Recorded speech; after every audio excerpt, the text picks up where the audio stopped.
संबंध में अनेक भ्रांतियां भी होती हैं। साथ ही साथ इसका असली स्वरूप क्या है, इसको कैसे मनाया जाता है, इसका क्या महत्व है जगत में, इसका वैश्विक महत्व क्या है, बहुत सारे विषय हमारे मस्तिष्क में हर समय घूमते रहते हैं। तो आज हम क्षमावाणी से संबंधित सभी प्रश्नों का हल देखेंगे। आपने इस संगोष्ठी का विषय देखा होगा कि क्षमावाणी पर विशेष एक परिचर्चा विद्वानों के साथ। ये परिचर्चा मात्र विद्वानों के साथ नहीं है, ये परिचर्चा हम सबकी है। विद्वान मात्र सहायक है।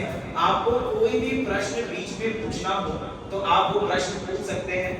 हम हर प्रश्न का स्वागत करेंगे और हर प्रश्न के स्वागत के साथ हमें एक बढ़िया सुंदर समाधान मिलेगा। मैं अपने मंच हमें हमारा मंच खाली दिखाई दे रहा है। मैं मंच को सुशोभित करने थोड़ा सा आगे आ जाइए, बहुत जगह खाली है। वो डिस्चार्ज है, थोड़ा सा आगे आ जाइए।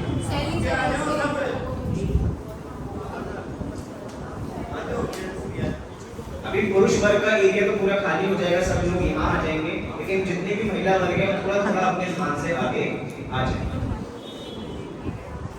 अपना मंच बड़ा खाली लग रहा है, अपने मंच को सुशोभित करूं, उसके बाद हम इस कार्यक्रम के मंगलाचरण की ओर आगे बढ़ेंगे। सबसे पहले मैं आप सभी के बीच में बुलाना चाहता हूं जिन्होंने हमें 10 दिन तक 10 लक्षण में लाभ दिया। सुबह अष्टपाउल के माध्यम से, शाम को अनेक विभिन्न विषयों के माध्यम से। ऐसे श्री टोडरमल दिगंबर जैन सिद्धांत महाविद्यालय के उप प्राचार्य आप सभी की करतल ध्वनि से मैं आदरणीय जैन कुमार जी को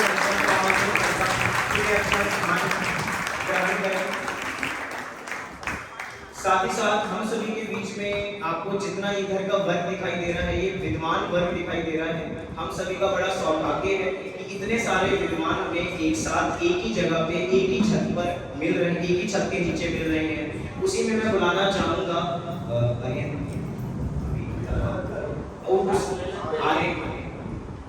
उसी में मैं आमंत्रित करना चाहूंगा पंडित अखिल जी शास्त्री जयपुर को, जो कि जैन पद एवं वीतराग विज्ञान का संपादक एवं अन्य कार्य जुड़े हैं स्मारक के लिए देखते हैं। मैं उनको आमंत्रित करना चाहूंगा।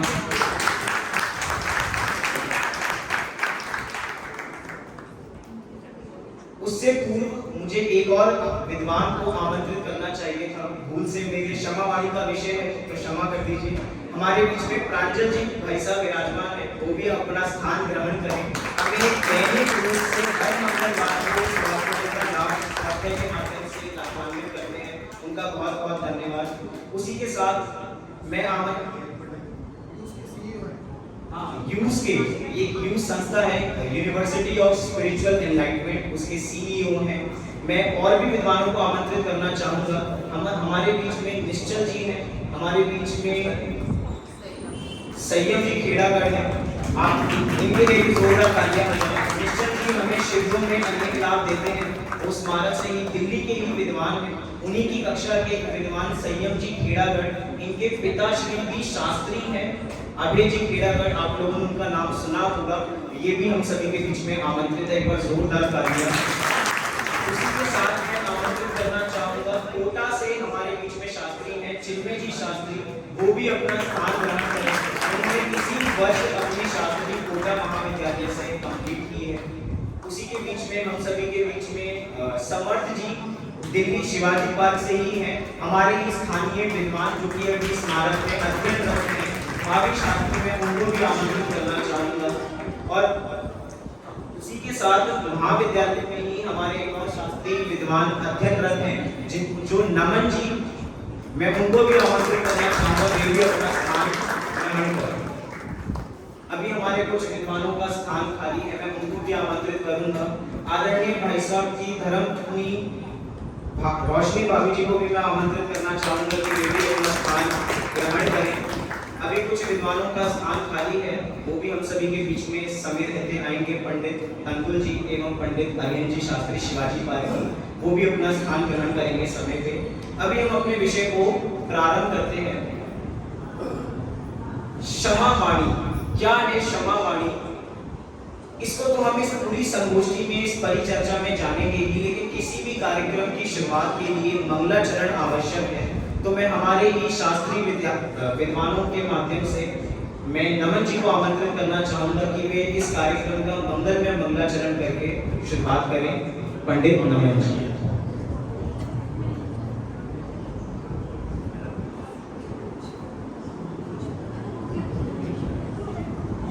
सभी मंगलाचरण गीतों में आप जो लिखिए।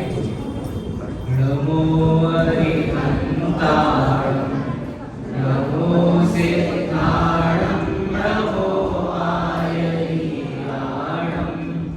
नमो वज्रायाणं, नमो लोहे सप्तसाहूरं, जो क्रोध मद माया लोभ रूप विभाव है, उनके अभाव स्वभाव में उत्तम समाधि स्वभाव है। उत्तम समाधि स्वभाव ही इस आत्मा के धर्म है सत्य शाश्वत ज्ञान में निज धर्म शेष अधर्म है। निज आत्मा में रमण संयम, रमण ही तप त्याग है। निज रमण आकिंचन है, निज रमण परिग्रह त्याग है। निज रमण ब्रह्मचर्य है, निज रमण दास धर्म है। निज जानना पहचानना जपना धर्म का मर्म है। अरिहंत है 10 धर्म धारक सिद्ध है। आचार्य है उपचार है, मुनिराज सर्व प्रसिद्ध है। जो आत्मा को जानते वही जानते करते रम। वे धर्म धारक धर्म धन है, उन्हें हम करते नमन। वे धर्म धारक धर्म धन है, उन्हें हम करते नमन।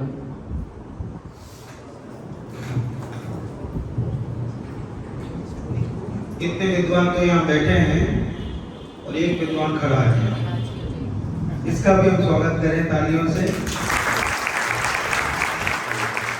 संभव है, हर काम को संभव बनाता है। प्रमोद जी, आपने एक विद्वान बुलाया था 10 लक्षण में, और जाते जाते 10 विद्वान बिठा दिया मैंने।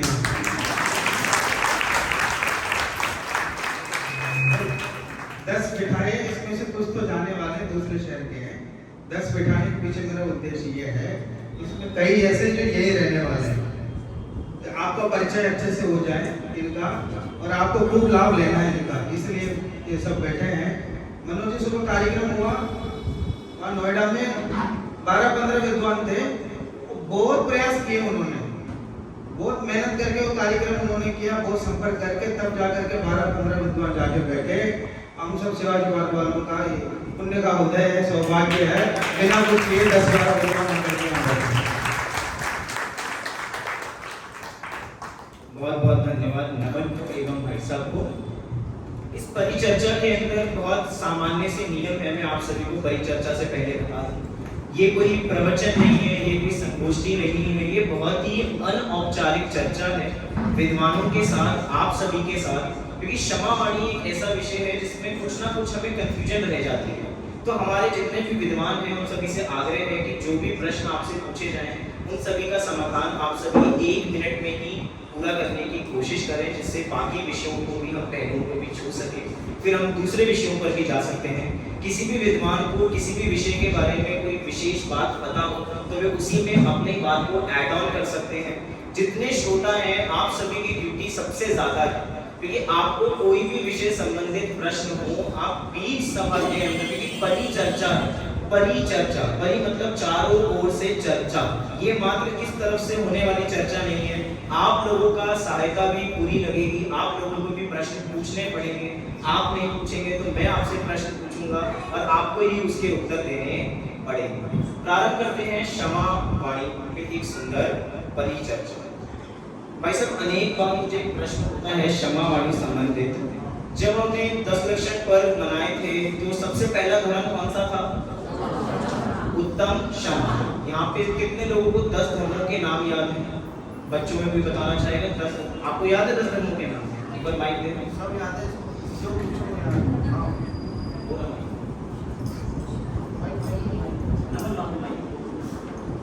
ये रखिए वाला है।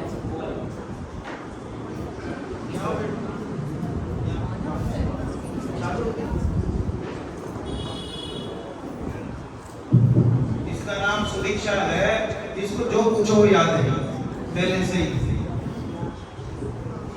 उत्तम क्षमा, उत्तम आदर, उत्तम आर्जव, उत्तम शौच, उत्तम सत्य, उत्तम संयम, उत्तम तप, उत्तम त्याग, उत्तम आकिंचन्य, उत्तम ब्रह्मचर्य।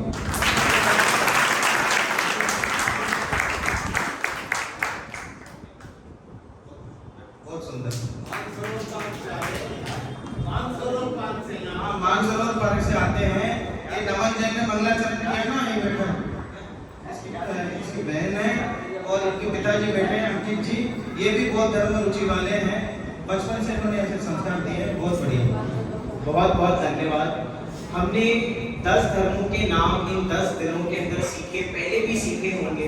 सबसे पहले धर्म का नाम था उत्तम क्षमा, लेकिन हम जो पर्व मना रहे हैं उसका नाम क्या है? क्षमा वाणी। हमने शुरुआत भी उत्तम क्षमा से किया था और हम अंत भी उत्तम क्षमा पर ही कर रहे हैं। इसके पीछे का कारण क्या है, मैं आप विद्वानों के माध्यम से कुछ जानना चाहूंगा। इसके पीछे का कारण क्या है?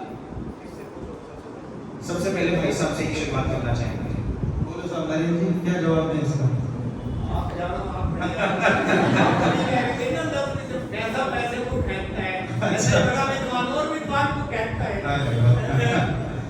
परिचर्चा में शामिल है नरेंद्र जी, हमेशा प्रवचन में भी शामिल रहते हैं, परिचर्चा में भी शामिल रहते हैं। देखो, क्षमा वाणी कहने का मतलब अकेले क्षमा वाणी नहीं है। 24 तीर्थंकर को आगे चढ़ाते क्या बोलते हैं? वृषभाति विषभाति विरांतिभ्यो। क्या होता है इसका मतलब? वृषभ से लेकर के वीर तक। ठीक, लेकिन ऐसा नहीं लिखा है क्षमादि, लेकिन क्षमा लिखा है। इसका मतलब क्षमा जिसमें आदि है।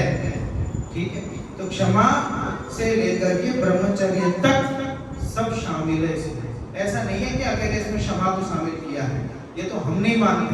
वास्तव में तो इसमें क्षमा शामिल है। और जब पूरे धर्म से अपना, पूरे धर्म के पालन से अपना हृदय भीग जाता है, तब जो होती है उसको बोलते क्षमा। तो 10 धर्म इसमें शामिल है। भाई साहब के अर्थ करने से पता लगा कि जैसे आदि दीपक होता है, कमरे के शुरुआत में कोई दीपक रखा जाए तो वो अंत तक प्रकाश देता है, ऐसे क्षमा शब्द आदि दीपक है। वो स्टार्टिंग में लगा, लेकिन उससे आप अंत तक चीजों की समझना कि वो ब्रह्मचर्य तक है। तो ये उत्तम क्षमा जो हम बोल रहे हैं, क्षमा वाणी, ये क्षमा वाणी नहीं, ये मार्दव वाणी भी है, ये आर्जव वाणी भी है, ये शौच वाणी भी है। इसके अंदर 10 की 10 वाणी एक साथ सम्मिलित हो जाती है। अब इसी विषय में एक और प्रश्न मन में उपस्थित होता है कि हम अक्सर कहते हैं कि क्षमा क्षमा सब ही करें, क्षमा न जाने कोई। आजकल तो व्हाट्सएप का जमाना है, आज से ही आप सभी को व्हाट्सएप पे टिंग टिंग टिंग बजने लगा होगा उत्तम क्षमा का। लोगों ने मैसेज भेजने शुरू कर दिए होंगे, पोस्ट डालनी शुरू कर दी होगी, वीडियो डालनी शुरू। लोगों ने इंतजार भी नहीं किया, रात को 12 बजते ही मैसेज आना शुरू हो गए। यूं नहीं कि सुबह तक इंतजार करें। इस सबसे पहले कौन क्षमा मांगेगा, इस बात की जल्दी मच रही है। 12 बजे से मैसेज भेजना शुरू कर दिया, और उन सबको भेजना जिनको जानते भी नहीं। मैसेज भेजने के बाद पता चला कोई और है, उसको भेजना नहीं था, फिर से क्षमा मांग रहे, भैया क्षमा, गलती से वो क्षमा का मैसेज भेज। तो ये क्षमा बहुत ट्रेंड में है कि हम अभी से ही क्षमा मांगनी हमने शुरू कर दी, तो क्षमा क्षमा सब ही करें, क्षमा ना जाने कोई। तो वास्तविक क्षमा का क्या स्वरूप है? मैं चाहूंगा हमारे बीच में प्रांजल जी भाई साहब इसमें कुछ प्रकाश डालें। वास्तविक क्षमा, क्षमा वाणी से जुड़ी हुई क्या है, इसके बारे में। हेलो, देखिए, क्षमा, मार्दव, आर्जव, शौच, सत्य, संयम, तप, त्याग, आकिंचन और ब्रह्मचर्य, ये 10 है कि एक है? पहले तो ये बताइए, एक मतलब क्या? हाँ, धर्म, धर्म के लक्षण है। इसको यदि द्रव्य और पर्याय की तरफ से देखा जाएगा तो द्रव्य में आएंगे कि पर्याय में आएंगे? हाँ, द्रव्य पर्याय, तो वो सोच समझ के बोलना। यदि क्षमा पर्याय हो जाएगी तो फिर पर्याय दृष्टि, प्रत्यय, मोड़ाई, पर समय, बड़ी समस्या है। अब बताओ, द्रव्य है कि पर्याय?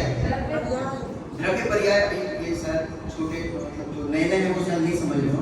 द्रव्य मतलब है, समझो, जो परमानेंट है, और पर्याय मतलब जो हर समय बदल जाती है, जिसका कोई विश्वास नहीं कर सकते, ठीक है ना, जो बदल जाए, क्षणभंगुर है, ठीक है। अब बताइए, द्रव्य है, पक्की बात है, ये द्रव्य नहीं है, ये रस पर्याय है। ये पर्याय जिसके आश्रय से पैदा होती है वो द्रव्य है। आप जब क्षमा स्वभावी आत्मा का आश्रय लोगे तब क्षमा पर्याय प्रकट होगी, उत्तम क्षमा प्रकट होगी। बात समझ में आ रही है? क्रोध कसाय का अभाव हो जाएगा, तो क्रोध और क्षमा एक दूसरे के मतलब, बात समझ में आ रही है? आप यदि आत्मा को जानोगे, आत्मा मार्दव स्वभावी भी है, आत्मा आर्जव स्वभावी भी है। इसको आप ऐसे समझिए कि जो दर्पण है, दर्पण है आत्मा, ठीक है, जिसकी दृष्टि दर्पण पर गई, वो चेहरे को देखता है कि नहीं देखता है? सुनना फिर से, आपने दर्पण देखा है कि नहीं देखा? आपने दर्पण देखा है कि नहीं देखा है? आपने दर्पण देखा है? उसमें क्या देखा है? तो चेहरा देखा तो दर्पण देखने में आया कि नहीं आया? बहुत इंपॉर्टेंट बात कहने जा रहा हूं, मैं बहुत ध्यान से समझना। जब आपने चेहरा देखा तब क्या दर्पण देखा, और जब आपने दर्पण देखा तब क्या चेहरा देखा है? अरे समझ में आ रहा है क्या कह रहा हूं? दर्पण देखने जाते हो कि नहीं जाते हो? कभी दर्पण देखा है कि नहीं देखा है? किस किस ने देखा है? अच्छा, डेली देखते हो कि नहीं देखते? नहीं देखते आप दर्पण। दर्पण में आप अपना चेहरा देखते हो। दर्पण तो आपने तब देखा था जब आप खरीदने के लिए गए। बहुत ध्यान से सुनना, 71 नंबर की गाथा बता रहा हूं मैं आपको, उसकी टीका आचार्य रमणचंद्र देव की।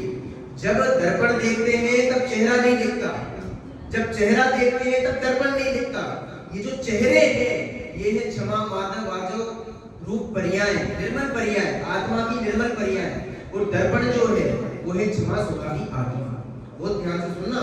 अब जो ये कहा ना, क्षमा क्षमा सब कहते हैं, क्षमा न जाने कोई, हम किसके पीछे पड़े हैं? हम पर्याय के पीछे पड़े हैं। आपको कभी भी क्षमा प्रकट नहीं होने वाली है। आप एक बार चेहरे को गोल करके दर्पण को देखना चालू कर दो, एक बार स्वभाव को देखो, ऑटोमेटिक क्षमा प्रकट होगी कि मार्दव? अरे क्षमा न मार्दव सारे धर्म प्रकट हो जाएंगे। कुछ बात समझ में आ रही है? आप पर्याय के पीछे मत भागो, सम्यक दर्शन के पीछे मत भागो, त्रिकाली द्रव्य को देखो। द्रव्य की दृष्टि करोगे ऑटोमेटिक सारी पर्याय प्रकट हो जाएंगी। और जिसकी दृष्टि क्षमा पर होगी, बताओ कब प्रकट होने वाला है क्षमा देव? अरे बोलिए, कभी भी प्रकट नहीं होगा। क्यों? पज्जय मुरारी पर समय, आपकी दृष्टि होगी। बात समझ में आ रही है? इसलिए जो कहा ना भैया ने, क्षमा क्षमा सब कहते हैं, क्षमा न जाने कोई, क्योंकि हम पर्याय की क्षमा की बात करते हैं, हमें द्रव्य की बात करनी है। द्रव्य को देखोगे तो ऑटोमेटिक पर्याय में भी प्रकटता होगी। बहुत सुंदर। प्रांजल का प्रिय विषय है द्रव्य और पर्याय। उन्होंने उसी से जुड़ते हुए इस द्रव्य, गुण और पर्याय, उसी से जुड़ते हुए भाई साहब ने इस सुंदर प्रश्न का उत्तर दिया कि असली क्षमा क्या है। मैं आप लोगों से पूछना चाहता हूँ, आप लोग क्षमा से क्या समझते हैं कि क्षमा मतलब क्या? क्योंकि क्षमा 3 चीजों से हो सकती है, मन से, वचन से और काया से। तो वास्तव में क्योंकि हम निश्चय पक्ष की तो बात है कि अपने आत्म स्वभाव की दृष्टि करना ही सच्ची में उत्तम क्षमा है। अपनी आत्मा को नहीं पहचानना ही अपनी आत्मा के प्रति अनंत क्रोध है। लेकिन वास्तव में आज हम व्यवहारिक पक्ष की बात करने आए हैं। सादा हम व्यवहार पक्ष की बात करेंगे कि असली में क्षमा उतरती कैसे। मैं आप लोगों से पूछना चाहूंगा कि आप क्षमा मांगने पे कैसे क्षमा मांगते हैं, कोई बताना चाहेगा? किसी से 1 महीने पहले लड़ाई हुई हो, आनंद भैया, किसी से 1 महीने पहले लड़ाई हुई हो तो उससे आज के दिन, कल के दिन क्षमा मांगनी होगी तो कैसे मांगेंगे, जिसमें गलती आपकी नहीं थी? बताइए।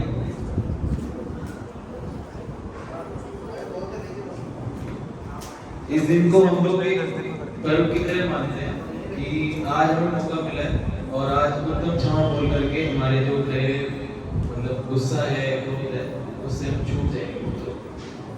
पर भैया उसने आपके 5,000 रुपए नहीं दिए अभी तक, जो 1 महीने पहले 5,000 रुपए मार गया था, पैसे नहीं दिए थे, अब उससे उत्तम क्षमा मांगनी है। मतलब गलती उसकी है, आपकी कोई गलती नहीं है। लेकिन अपनी नहीं गलती होने पे भी हम क्षमा मांगेंगे तो छोटे नहीं हो जाएंगे? नहीं, छोटे तो नहीं होंगे, डिपेंड करेगा।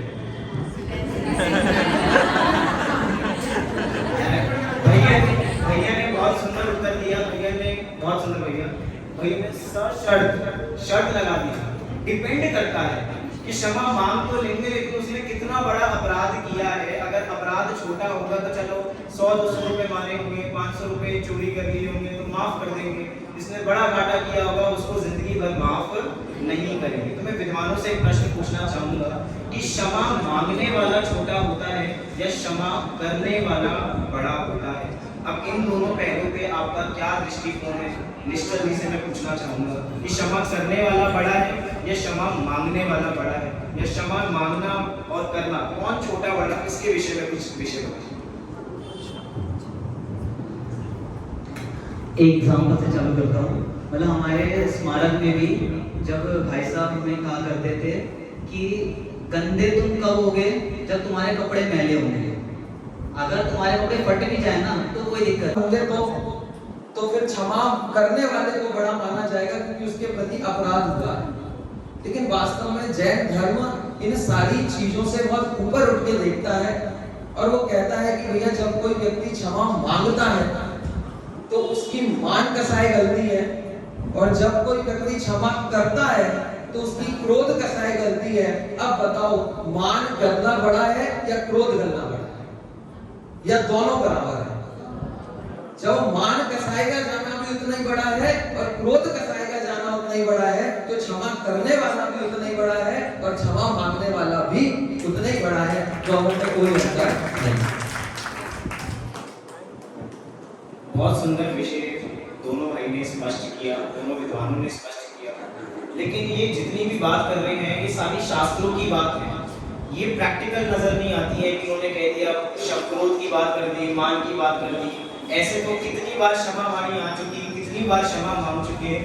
मुझे आप लोगों से एक प्रश्न है, बहुत प्रैक्टिकल चीज है कि कोई छोटा बच्चा है, अक्सर उससे उम्मीद की जाती है घर में कि वो हमें सॉरी बोले, कि वो सॉरी। कोई भी बड़ा व्यक्ति सॉरी छोटे व्यक्ति को बोल रहा हो, ऐसा कभी देखा है? हाँ जी कि ना जी? मैं वो वाली बात नहीं कर रहा हूँ कि हमें सब चीजों से माफी मांगनी है। हमेशा बच्चों को सिखाया जाता है गलती की तो सॉरी बोलो, सॉरी बोलो। तो हमेशा बच्चे ही सॉरी बोल रहे हैं, बड़े लोग सॉरी नहीं बोल रहे हैं। मैं भाई साहब से प्रश्न पूछना चाहूंगा। भाई साहब 200 बच्चों को पढ़ाते हैं, बहुत खतरनाक प्रश्न है। भाई साहब 200 लोगों को पढ़ाते हैं, 200 लोगों को संभालते हैं। कई बार ऐसी सिचुएशन घटित होती होगी कि लोग आपको सॉरी बोलने आते होंगे, भाई साहब सॉरी हमसे गलती हो गई, कि हम कभी ये गलती नहीं करेंगे। भाई साहब ने बहुत पसंद सुना है मुझे घर पे कि लोग आते हैं, गलती हो गई भाई साहब क्षमा कर दीजिए। लेकिन अगर अपोजिट करना हो तो आप उस सिचुएशन को कैसे हैंडल करेंगे? गलती आपकी नहीं है, आप अपने छोटों से माफी कैसे मांगेंगे? मैं प्रश्न इसीलिए इनसे पूछ रहा हूँ जिससे हम सभी को सीख मिले कि हम अपने छोटों से माफी कैसे मांगते हैं। इसके विषय में भी हमें कुछ पता होना चाहिए। जिसके प्रति हमने अपराध किया है और उससे हम क्षमा मांगने जा रहे हैं, उस वक्त वो मुझसे बड़ा है, वो चाहे कैसे भी हो। क्योंकि मुझे उससे क्षमा चाहिए तो वो बड़ा होगा, तो मैं उस वक्त ये नहीं देखता हूँ वो उसकी उम्र कितनी है, उसका पद कितना है, कि वो विद्यार्थी कितना है, कैसा है, क्या है। बस मैं इतना देखता हूँ कि मैंने गलती की है, उसने मेरी गलती का परिणाम भुगता है और उसने कुछ नहीं कहा है, तो बड़ा कौन हुआ? मेरी गलती को जेल करके उसने कुछ नहीं किया, तो बड़ा कौन हुआ? वो हुआ। तो वैसे तो बड़ा है, तो उससे क्षमा मांगने में क्या दिक्कत है? मैं तो यही समझ के क्षमा मांग लेता हूँ, कोई दिक्कत नहीं। अरे अपन तो अजीबों से क्षमा मांग लेते हैं, कभी ऐसे दीवार से टकरा जाते हैं, कुर्सी से टकरा जाते हैं, तो मुंह से सॉरी निकल जाती है। अजीब को बड़ा मानते हैं, तो बालक को बड़ा मानने में क्या दिक्कत है? जिनवानी की गलती से हाथ लग जाए, पैर लग जाए, तुरंत माथे में लगाते कि नहीं? उस समय सोचते हैं अजीब है, ठीक है। तो सामने वाला जो है वो उस घटना से उसका क्या जुड़ाव है ये कहता है, उसकी उम्र नहीं देखी जाती। इससे ये बात पता लगी कि अगर हमसे कोई छोटा भी है तो उससे क्षमा मांगने में हमें कोई अपनेपन में छोटा नहीं लगना चाहिए। मुझे आप लोगों को नहीं पता होगा, मैंने पिछली बार क्षमा वाणी पे एक प्रवचन किए थे उधर मंदिर जी के अंदर, तब हमारे मनीष जी बैठे हैं, उनको शायद याद होनी हो, मुझे जरूर याद है।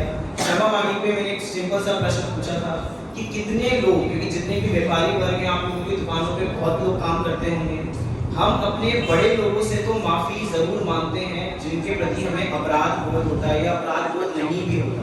उस समय मनीष जी वैसा ने बहुत सुंदर बात कही थी कि मेरी दुकान पे शायद 35 लोग बताए थे आपने, हाँ 30-35 जितने भी बताए थे कि मेरी दुकान पे 30-35 लोग हैं, मैं उनसे भी क्षमा मांगूंगा।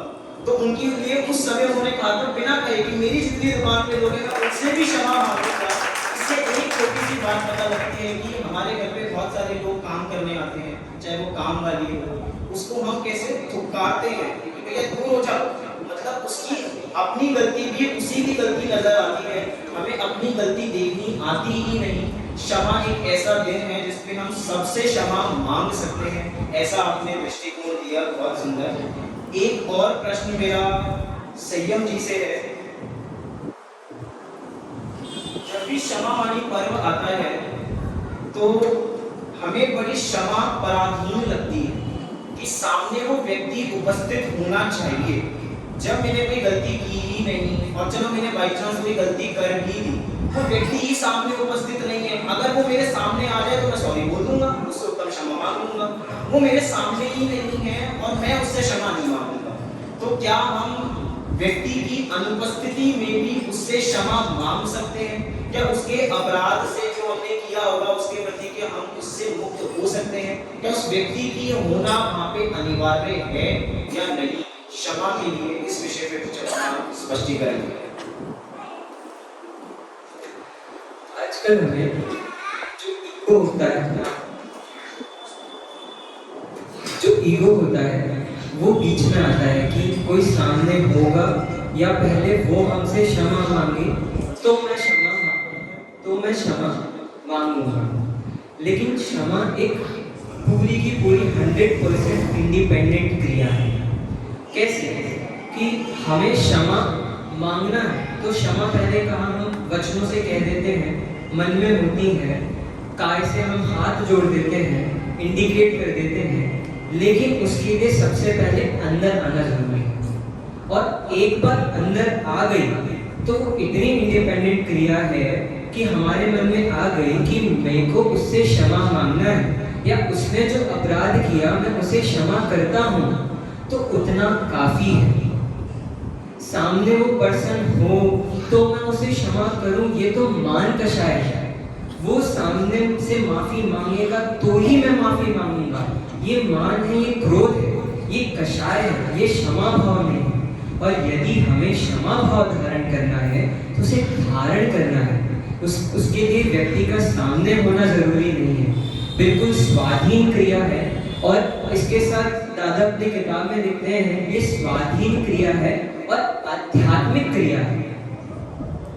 तो आध्यात्मिक क्रिया के लिए आत्मा का कल्याण करने के लिए किसी और की जैसे आवश्यकता नहीं होती, वैसे क्षमा मांगने के लिए भी या करने के लिए भी किसी दूसरे की आवश्यकता हमें नहीं है। हमारे अंदर में ऐसे भाव जब उत्पन्न होंगे तो वो क्षमा हो जाएगी। बहुत सुंदर स्पष्टीकरण किया। एक प्रश्न भी पूछना चाहते हैं। देखो, आप सबने स्वाध्याय करके आप भी बढ़िया विद्वान हैं। प्रश्न हमसे ही क्यों, आपसे भी पूछेंगे। उत्तम क्षमा बोलने के लिए साल भर का इंतजार क्यों करते हैं? उत्तम क्षमा बोलने के लिए साल भर का इंतजार क्यों करते हैं? बोलो गौरव जी, आज कोई गलती हो गई, हमारे कल गलती हो, आज तो चलो मौका है 12 बजे तक, कल मुझसे कोई गलती हो गई तो आप उत्तम क्षमा कब बोलोगे? अगले साल। नोट में लिख के रखोगे क्या? हैं? कब मानोगे आप? बोलो संजय जी, गलती हुई तो भाभी से तुरंत ही उत्तम क्षमा बोल देना उसी समय।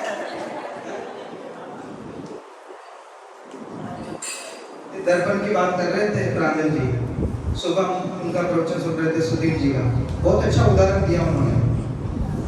दर्पण में मुंह देख रहे हैं और चेहरे में कोई दाग लगा हुआ है। विकास जी, चेहरे में दाग लगा हुआ है, कब साफ करोगे? अगले साल? 1 साल बाद साफ करूंगा। कब साफ करोगे? जैसे ही दाग दिखा वैसे ही साफ था। ठीक है, तो आप कीजिए उत्तम क्षमा बोलने के लिए साल भर का इंतजार। अरे जैसी कषाय हुई, सामने वाले के प्रति जैसे परिणाम आया, तुरंत ही उत्तम क्षमा क्यों नहीं बोल देते? इंतजार क्यों करते? क्षमा नहीं करोगे? अच्छा, वो भी ऐसे लोगों से बोलते हैं जिनके प्रति कोई अपराध हमने किया ही नहीं। जिनके प्रति कोई अपराध किया है उन तक तो कदम जाता ही नहीं है, उन्हें हम दिमाग से निकाल देते हैं। राजीव जी, जिनके प्रति हमने अपराध किया उन्हें तो दिमाग से निकाल देते हैं और क्षमा उनसे मांगते हैं जिनसे अच्छा उठना बैठना है।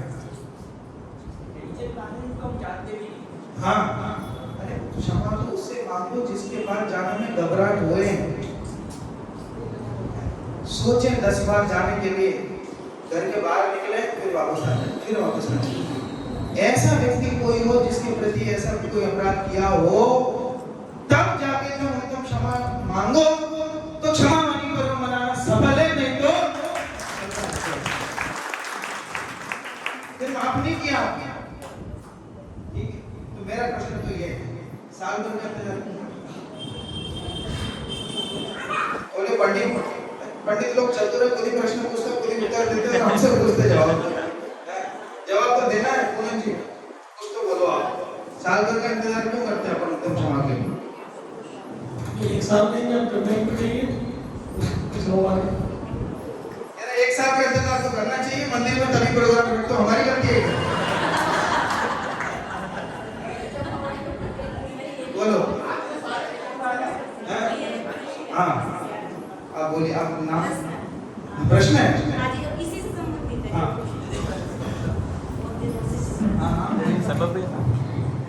जैसे भैया किसी से हमारे आपने बोला ऐसी कषाय बनी हुई है और बड़ी हिम्मत करके हम पर्सनल हुआ ऐसा, हम बड़ी हिम्मत करके क्षमा मांगते हैं। पहले कषाय की बस ये सुनते हैं चलो मांगनी चाहिए, हम हिम्मत करके रिश्तेदार फ्रेंड से क्षमा मांग लेते हैं। वहाँ से रिएक्शन बहुत खराब आता है, अब डबल कषाय हो जाते हैं, इससे तो पहले ही बेटर हम लोग सही है।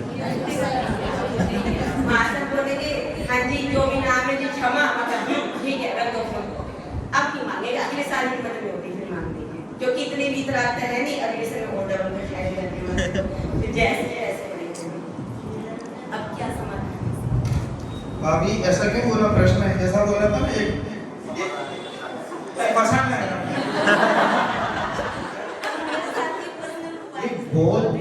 बहुत सही प्रश्न है, बहुत वाजिब है।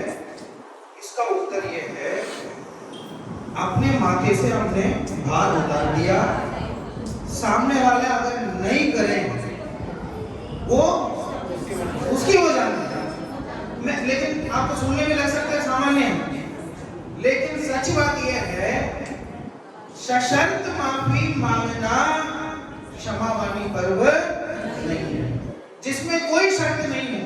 अच्छा, जब दीक्षा लेने जाते हैं सबसे अनुमति मांगते हैं, कोई अड़ जाए, नहीं मैं तो अनुमति नहीं दूंगी। अकेली की आवाज आई, धीरे से भाड़ में जाओ। दीक्षा लेने जा रहा है और अनुमति उसकी विधि है, शास्त्र में विधि, सबसे सबसे मांग रहा है अनुमति, और कोई अड़ जाए तो ये लोक व्यवहार तो ये है कि वो दीक्षा लेने के लिए तैयार हो गया है, अब वो रुकने वाला नहीं है कि ले लो कोई दिक्कत नहीं, ऐसा बोलते हैं। फिर भी कोई अड़ जाए तो भी वो रुकने वाले तो नहीं है, दीक्षा तो नहीं है। इसलिए हमारे मन में भाव आ गया कि सामने वाला कैसे भी हो हमें तो क्षमा मांगना है, ऐसा आपने सोच लिया तो एक बार क्षमा आप उससे कह दो, बल्कि उसमें भी कहता हूँ, उसमें भी फर्क पड़ता है। वो कौन था, मोहम्मद गोरी था, कौन था जो 17 बार पृथ्वीराज एक बार हार गया, फिर गया, 2 बार हार गया, फिर गया, 3 बार हार गया, इतनी बेइज्जती हुई उसकी। जब युद्ध लड़ने जाता था तभी लोग उससे बोलते थे कि बेटा जा, बेटा हार गया। क्या बोलते हैं कि जा जीत गया, उसको क्या बोलते थे, जा। वो हार नहीं माना, हर बार की बेइज्जती उसने सही। 17 बार हार गया, 18 बार गया तो पृथ्वीराज ने खुद हाथ जोड़ने में, तू जीत गया, चल जा, तू जा, तू जीत गया। कितनी बार प्रयास करके हारा गया भैया, अब नहीं हारा सकता। तो ऐसे ही हो सकता है कोई ऐसा हो 1-2 बार में मन पिघल जाए, और नहीं भी पिघले, माफी मैं तो कहता हूँ, हमने हमारे मन का भार हमने उतार कर रख दिया। सामने वाला कैसे भी हुआ, सामान्य बात तो यही है कि आप उससे पूछो तो वो भी कर देगा। अगर नहीं कर रहा है, कोई कशाई जीव है, तो उसकी जिम्मेदारी अपने माथे में मत रखना, और अपना मन तो खराब बिल्कुल नहीं करना, ठीक है। वो सामने वाले की अपेक्षा से अपने मन बिल्कुल नहीं करना, मुझे ये समझ में आ रहा है। और कोई किसी को ये जो प्रश्न है कि साल में एक बार क्यों मांगते हैं, तो बात तो यह है कि हमारे मन में विशुद्धि तो हुई नहीं, और हम मांगने के लिए क्षमा मांग रहे हैं, तो हमारे बुंदेलखंड में कहावत चलती है, हवा में लट्ठ मारना। मतलब समझते हैं इसका कि आदमी को लट्ठ मारना है, लेकिन मारेंगे तो लगेगी उसको, तो एक बार हवा में मारो, यदि भाग गया तो काम बन जाएगा, और नहीं भागा तो अगली बार देखेंगे। ऐसे ही क्षमावाणी आया तो हमने व्हाट्सएप पे लिख दिया, क्षमा कर दो भाई, कोई गलती हुई तो। अब हमने ये हवा में लट्ठू मारा। यदि उसने लिख दिया कि भैया क्षमा किया तो हमारा काम बन गया, और यदि उसने कोई जवाब नहीं दिया तो हम बोल देंगे गलती से चला गया होगा। तो वास्तव में हम क्षमा पार्टी में क्षमा मार के हवा में लट्ठू मारने का काम करते हैं कि बन जाए तो ठीक, ना बने तो ठीक, ना हमारी रुचि रहनी चाहिए। इसलिए शायद क्षमा वाणी का हम इंतजार करते हैं कि हमारा मान भी कम ना हो और लड़ाई भी कम हो जाए। उत्तर तो अभी भी नहीं मिला। अच्छा, वैसे आप ये बताओ कि क्षमावाणी साल में कितनी बार आती है? 3 बार आती है। अब तो उसका उत्तर दो। 3 बार आती है, हाँ बोलो बोलो। आप लोग दोनों ने कोई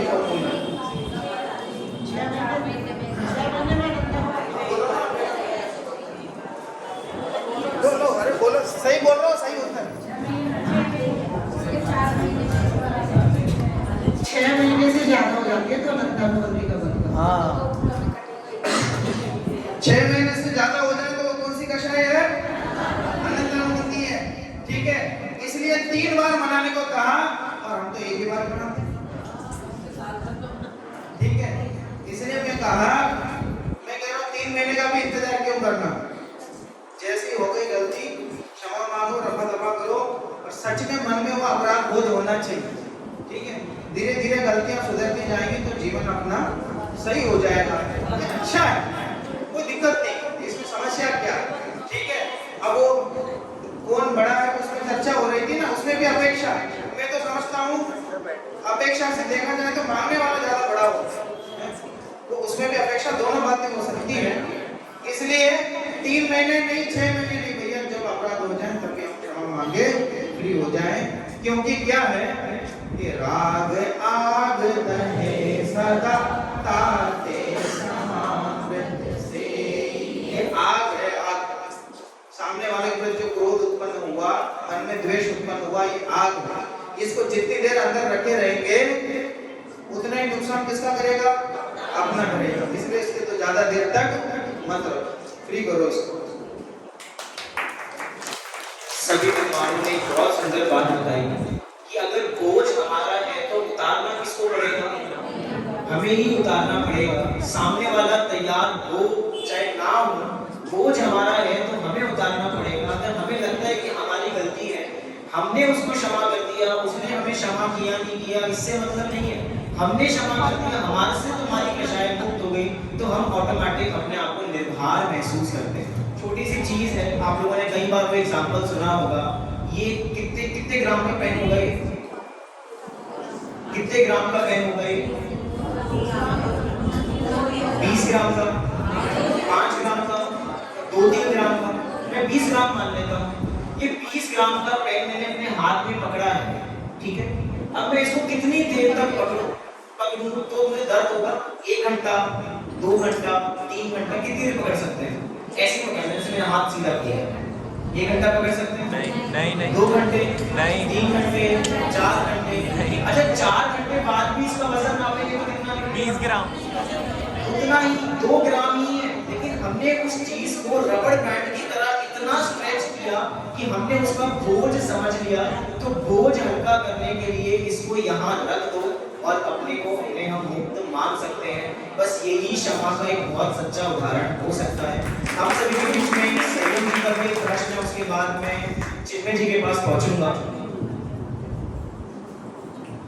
मेरा प्रश्न है, अभी तो बात चल रही थी मांगने की, अब क्षमा करना भी है ना, दोनों होता है।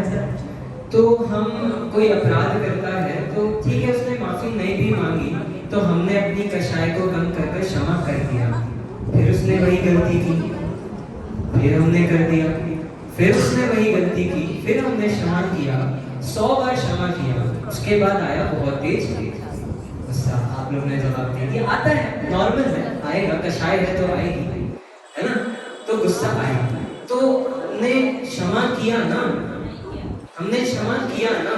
क्या इस परिस्थिति में क्या होना चाहिए आप में से कोई? नहीं किया। एक जवाब तो आया है, हमने क्षमा किया ही नहीं है। पर वो 100 बार तो हम क्या कर रहे थे? बिल्कुल कषाय नहीं, क्षमा कर दिया, चाहे वही गलती उसने बार बार की। 101 भी बार हमने किया, हाँ, करते समय वो जरूर हमने किया कि वो 100 बार की बात हमने उसे सुनाई। क्या किया? 100 बार की बात हमने उसे सुना दी। तो हमने वो 100 बार क्षमा किया या नहीं किया? तो वास्तव में क्षमा करना मतलब क्या? आज ही पंडित जी सुमंत्रकाश जी के प्रवचन चल रहे थे, उसी में आया क्षमा करना, फॉरगिव करना मतलब फॉरगेट करना। क्षमा करना मतलब उसके अपराध को भूल जाना। ऐसा नहीं, उन्होंने वर्ड यूज किया, उसको हिडन मेमोरी में नहीं डालना, उसको डिलीट कर देना, है ना, छुपा कर नहीं रखना, उसे डिलीट कर देना। ये वास्तव में क्षमा करना है। तो हम, क्योंकि वास्तव में तो कषाय का घटना इंपॉर्टेंट है ना, वही नहीं घटी तो क्षमा करना क्या और मांगना क्या?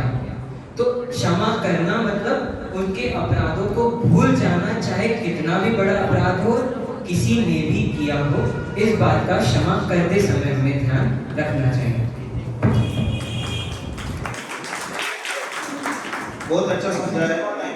एक जो भाभी ने प्रश्न पूछा, मेरा चिंतन अभी भी उसमें चला, एक जवाब और मिला मुझे। आप अपनी तरफ से तो क्षमा आपने कर दिया, 1-2 बार किया तो बारंबार और उधर से हमें अच्छा रिस्पांस नहीं मिला, खराब मिला। मुझे ऐसा समझ में आता है कि उसके बाद आपने क्षमा कर दिया तो उसके बाद मांगने की जरूरत नहीं। जैसे सामने वाले को ऐसा लगता है कि वो हर बार ऐसे खराब रिस्पांस दे रहे हैं, तो आपने तो अपनी तरफ से क्षमा कर दिया उनको, उनसे कोई द्वेष नहीं है, तो उनका रास्ता जैसे वो जाना चाहते हैं वैसा छोड़ करके हम अपने रास्ते में आगे बढ़े। मेरे ख्याल से ये ज्यादा सही लगता है। हाँ, नहीं तो हमारी कषाय भी करते हैं।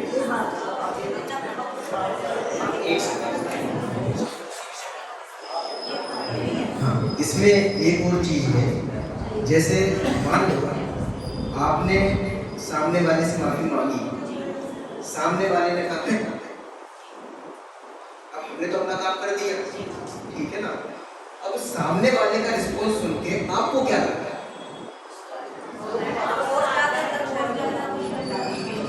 इसमें कुछ बहुत गहरी चीज कहना चाह रहा हूं। हेलो, यदि हमें आपने फर्स्ट बार में जब कहा, उससे उत्तम क्षमा कहा, तब तो आपके अंदर कशाम की मूलता हो, ठीक है ना। क्षमा का स्वरूप जो मैंने थोड़ी देर पहले बताया था ना, फिर से उस चीज को पॉइंट करना वापस से। क्षमा एक्चुअल में क्या चीज है? यदि आप मतलब सामने वाले ने जब इस प्रकार की चीज कही ना, गुस्से से कुछ भी कहा, यदि हमने उसको देखा है और फिर से हम क्रोधित हो रहे हैं, इसका मतलब अभी भी हमने क्षमा अपने आप से नहीं करी, अभी भी हम क्षमा को प्राप्त नहीं हुए हैं। यदि हमें सामने वाले की गलती दिखाई दे रही है, इसका मतलब भाई साहब वो क्षमा नहीं है। गुरुदेव श्री का वापस वाक्य याद करो, यदि मैंने किसी को पर्याय दृष्टि से देखा हो तो उत्तम क्षमा। बात समझ में आ रही है? यदि आपको उसकी गलती दिखाई दे रही है, इसका मतलब ना तो आपने उसको अकर्ता देखा, ना अपने आप को अकर्ता देखा, आपने अभी अकर्ता स्वभाव समझा ही नहीं है, अर्थात आपको सच्ची क्षमा है ही नहीं। फिर भी हम कहने के लिए क्षमा जो करते हैं, कम से कम हमारे राग आदि कम होते हैं, इसलिए जो भाई साहब ने बताया वो कोई बहुत बढ़िया ऑप्शन है और उसके साथ में वो चीज समझनी चाहिए। अब इसमें क्या है, आपने अपनी तरफ से क्षमा कर दिया, आप फ्री हो गए। अब उधर से कोई अपेक्षा नहीं रखना। आप बोले साहब वो कभी भी आपके बात करेंगे तो मैं तैयार हूँ, मुझे मेरी तरफ से कुछ नहीं है, मैं निश्चिंत हूँ। बस हर बार मैं इसलिए नहीं बोल सकता क्योंकि मेरे परिणाम खराब होते हैं, इसलिए मैं निश्चिंत हो गया हूँ अपने तरफ से क्षमा करके। मेरे ख्याल से बढ़िया ये न्यायवादी क्षमा तो नहीं लगती है। अगर सामने वाला जो उन्होंने कहा पार्वती ने कि सामने वाले ने बहुत हमें दुत्कार दिया, तो उसके पश्चात तो विकल्प बनेंगे। हमने करती है स्वामी जी का विशेष थे, हालांकि बहुत अच्छी बात है कि वो होना चाहिए, लेकिन हम जैसे जी चाहे ज्ञानी भी हो जाए, हमने दृष्टि भी हो जाए, लेकिन विकल्प बनेंगे। अन्याय मैं इसलिए कह रहा हूं विकल्प नहीं आना चाहिए। विकल्प कब आएगा? आपने क्षमा कर दिया अपनी तरफ से, उसने जो भी गलती की है अपनी तरफ से क्षमा कर दिया, इसलिए आपने उत्तम क्षमा बोला, ठीक है। अपना अपनी तरफ से रास्ता तो आपने खोल दिया, कोई दिक्कत नहीं। सामने से अब सामने वाले का इंतजार उसका आना है, लेकिन रोज दरवाजा खटखटाएंगे तो अपना वादा, अपना परिणाम खराब होंगे, अपना विकल्प खराब होगा। इसलिए आपने कर दिया और उनके प्रति बहुत समता भाव, भैया मेरी कोई दुश्मनी नहीं है, मेरी कोई दुश्मनी नहीं है, और जिस दिन चाहे वो मुझसे बात कर सकते हैं, मेरी तरफ से बात बोले, कोई दिक्कत नहीं है। बहुत व्यवहारिक है, हम व्यवहारिक रूप से इसका वर्णन कर रहे हैं और सामने वाले का दोष नहीं देख रहे हैं, उसे अपना मित्र समान ही देख रहे हैं, जीव के समान ही देख रहे हैं। दाता ने बहुत स्पष्ट एक बात लिखी है कि क्षमा वाणी स्वाधीन क्रिया है। बस अब सारे सवालों का उत्तर खत्म कि क्षमा वाणी पराधीन है ही नहीं, स्वाधीन क्रिया है। सामने वाला क्षमा करे नहीं करे, इतने समय तक विकल्प रखेंगे, इसलिए विकल्पों को त्यागना है तो बस हमने अपनी तरफ से क्षमा कर दी। अभी संयम ने एक अपराध की बात की, अगर आप लोगों ने उसका संभव मनोज एक प्रश्न पूछ रहे, तुम तो माइक दोगे नहीं, मैं दे देता हूँ। अब इसके बाद जो भी है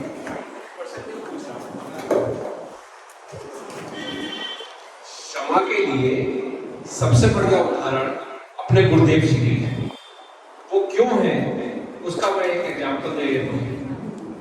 सबसे ज्यादा विरोधी शुरू में हमारे पापा हुआ करते थे, उनको पत्र लिखा करते थे कि आपने साहब ये गलत फरमाया, आपने ये गलत कहा, ये गलत कहा। प्रमोद जी भाई साहब बैठे हैं, प्रमोद जी भाई साहब भी विरोधी हुआ करते थे, आपने भी अपनी शायद कहानी उनको सुनाई। लेकिन दोनों लेटर डालते थे तो गुरुदेव क्या कहते थे? भूला भगवान जी, उन्होंने माफ करा के नहीं करा, तो उनसे कोई जब माफ कर दिया तो एक दिन दोनों जने पलट गए कि नहीं पलट गए। तो जब हम माफ करके रखेंगे तो सामने वाला पलटेगा कि नहीं पलटेगा? तो तो अपने दिल में हम रखे ना और सामने वाले को माफ कर दें। सबसे बड़ा उदाहरण एग्जाम्पल अपने गुरुदेव जी।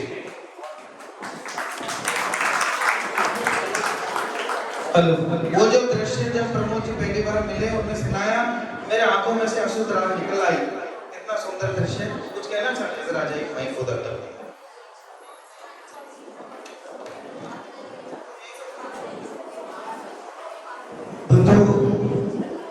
आज क्षमा के बारे में बहुत सी चर्चाएं हो रही है। अभी एक चर्चा आई थी कि 6 महीने तक अगर द्वेष रहता है तो अनंतता में बनी हुई। मैं ये पूछना चाहता हूँ कि अभी आपने प्रश्न किया था कि क्षमा मानी जो 10 लक्षण है वो एक साल में कितने बार आते हैं? कौन कौन से महीने में आते हैं? चैत, माह और भादो। आप एक बार बताओ, भादो, असोज, कार्तिक, मंसिर, पोह और माह 6 महीने में हुए और क्षमावनी आ गई और हमने क्षमावनी पे माफी मांग ली, अपने उनको क्षमा कर दिया अपना, तो अनंतान बंदगी हुई। उसके बाद में माह में देख लो, फिर वो 6 महीने नहीं होने गए। लेकिन समस्या क्या है, अभी हम वास्तव में क्षमा का स्वरूप नहीं समझे। हमारे जीवन में जो ये 10 लक्षण पर आए हैं, उत्तम क्षमा से लेकर ब्रह्मचर्य तक, जिस व्यक्ति के जीवन में ये उत्तम क्षमा मार्ग सोच ब्रह्मचर्य उतर जाएंगे तो आखिर के दिन जो भाषा निकलेगी वो क्षमा तो निश्चित रूप से क्षमा होगी।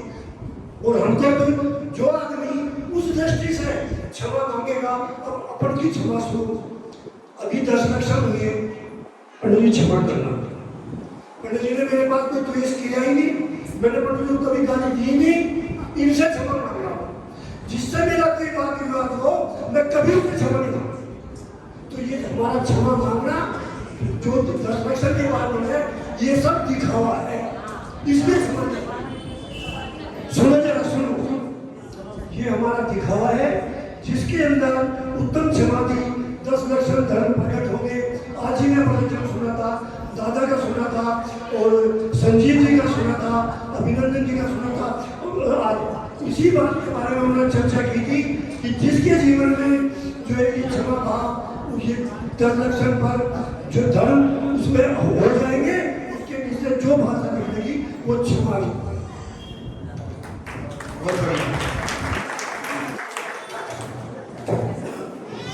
बहुत सुंदर भाई साहब ने, आप लोगों को लग रहा होगा विद्वान यहीं पे हैं, हम सभी के श्रोता भी बहुत ज्ञानवान हैं। एक बार आप अपने सभी के लिए बहुत जोरदार तालियां बजा सकते हैं। मैं इसीलिए बोल रहा हूँ क्योंकि परिचर्चा है, परिचर्चा ऐसी ही होती है, हेल्दी डिस्कशन है कि जिसके माध्यम से हम एक सही निष्कर्ष पर पहुंच सके, हमें क्षमा वाणी का असली स्वरूप पता लग सके।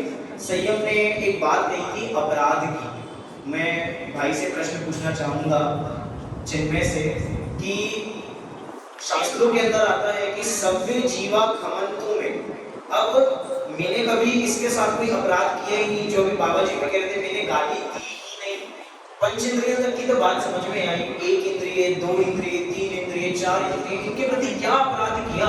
तो शास्त्रों में लिखा कि मैं सब जीवों को क्षमा करता हूँ, सव्य जीवा खमंतु। इस भाव में नहीं, पिछले भाव में उनके साथ कुछ किया होगा, उनको कोई वचन बोले होंगे।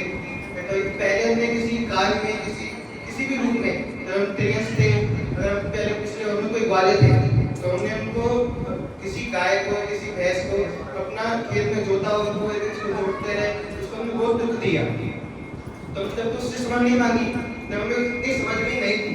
लेकिन आज हमें इतनी समझ है कि हमें क्षमा क्या होती है, हमें क्यों मांगनी है, ये हमें पता होता है। इसलिए कहा गया है कि हमें सबसे क्षमा, सबको क्षमा, जिसने हमें सबसे क्षमा मांगी गई है वो सबको क्षमा किया गया है। क्या है, क्या हम किसी से क्षमा मांग रहे हैं तो ये स्वाधीन अपराधी तो है नहीं कि हाँ किसी ने कोई गलती की हो। ये प्रश्न उठता है कि हाँ अगर किसी ने कोई सामने गलती नहीं की हो, सामने अगर किसी ने गलती नहीं की हो तो मैं उससे क्षमा क्यों मांगू? हमने पूरे काल में, पूरे भव में किसी से कोई अपराध नहीं किया तो उनसे क्षमा क्यों मांगे? कोई बताएगा इस प्रश्न का उत्तर कि हमने अभी पूरे काल में कोई गलत काम किया ही नहीं है, किसी ने कुछ गलत किया ही नहीं, तो हमसे क्षमा क्यों मांगे?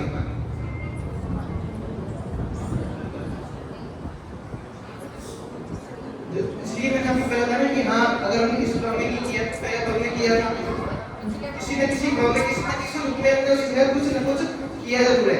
आज ये कहते हैं कि हाँ, आज हमारे किसी के साथ कोई संबंध हुआ है, तो हमारा कोई संबंधी है, प्रियजन है, अब हमारा दुश्मन भी है जिससे हमें द्वेष है, पहले घर में हमारा उसके साथ कोई न कोई रिश्ता था कि आज वो हमारे साथ है, तो इसलिए हमने कहा है सबको क्षमा सबसे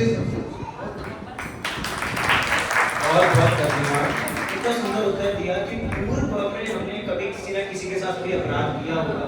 गुरुदेव श्री अक्सर कहा करते थे कि वो घास पे नहीं चलते थे, लोगों को उस समय तस्वीर खिंचवाने की बड़ी शौक था कि उनके साथ तस्वीर आ जाए, तो घास पे कदम क्यों नहीं रख रहे? तो उनसे किसी ने प्रश्न किया क्यों नहीं रखते हो आप घास पे कदम? उन्होंने कहा कि इस घास पे मेरे पूर्व भव के माता पिता हो सकते हैं, मैं अनंत माता पिता हो सकते हैं, मैं इन पे कदम कैसे रखूं? इसलिए हम सभी लोगों में से बहुत सारे लोग घास पे नहीं चलते हैं, हमारे यहाँ फूलों का प्रयोग नहीं होता, जो फूल टूट भी चुके हैं हम उन पे भी उसका भी प्रयोग नहीं करते, इसी कारण कि उसके अंदर अनंत जीव हैं, हमें उनके प्रति अनंत करुणा होनी चाहिए। इसकी वजह से ये उत्तम क्षमा सब जीवों से मांगने की बात की गई। समर्थ भी इस विषय पे अपना कुछ ऐड ऑन करना चाहते हैं। हम बुद्धिपूर्वक चाहे किसी से कोई गलती ना करना,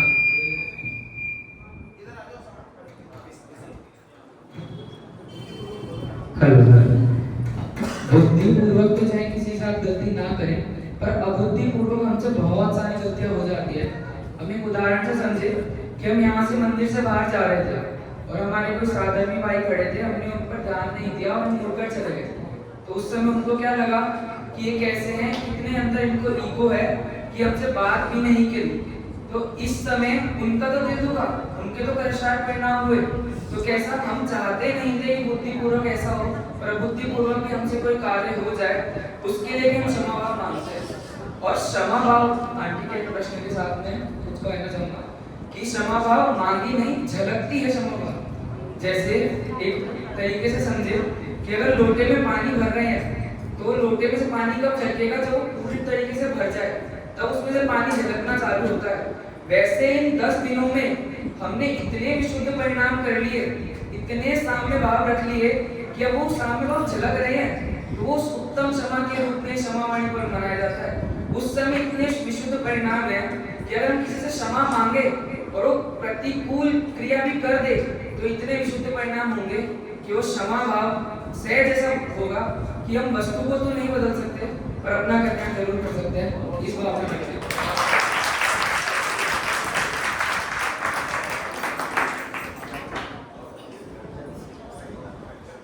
इसी बात को लेकर एक बात और है, हमें याद कैसे है कि हमने कोई अपराध किया है इतने जीवों के प्रति?